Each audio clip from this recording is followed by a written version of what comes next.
Sa iban pang balita, 32 ka regular employees sa Bacolod City LGU nga ginapahayag imbulbado sa pagpameke sa mga dokumento para sa GSIS loan ginapangayuan sang paathag. Si Aileen Pedreson nakatutok.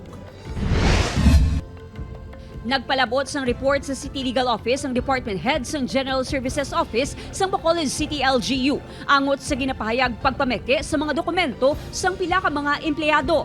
Sunod sa City Legal, 32 ka mga regular employees nga ginabugusan sang utility workers, driver, clerks kag iban pa ang natukiban nga nagpameke para maka-avail sang loan sa GSIS. Bali ang ila department head mismo nag-obra sang isa ka incident report sang nabalaan niya ni ang mass falsification sa iya opisina. Ang ila payslip gin fake nila. Nagwa sa inisyal nga investigasyon nga Oktubre pa sini nga tuig, nag-apply sang loan ang mga empleyado. Nagyara sa 20,000, tubtub 60,000 pesos ang loan nga na-avail sa mga ini sunod sa City Legal. Nagperma sa mga ginpeke nga dokumento ang Assistant Department Head ng GSO, rason nga lakip siya sa mga ginaimbestigaran. Gin-apply ni nila sa ila department, gin-facilitate sang Assistant Department Head, nagsulod sa HR, gin-approve sang HR. Gintimuan sang news team nga makuha ang pangalan sa mga imbulbadong empleyado apang nagpaiway nga maghatag ang City Legal. Wala man sang payag ang natungdan nga Assistant Department Head.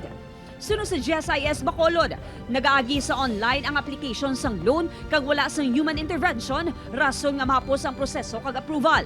Nandun sa requirement ni GSIS na dapat i-member meron pa siyang the required take-home pay as long as you have the net take-home pay. You have sufficient net take-home pay to pay off the monthly amortization. Yun yung nangyari. Online sa system talaga siya. Kung mapamatud-an nga may kapaltahan, sarang pasakaan sang administrative charges ang mga empleyado sunod sa City Legal. Upod kay Reynald Castillo, Aileen Pedreso. 1 Western Visayas.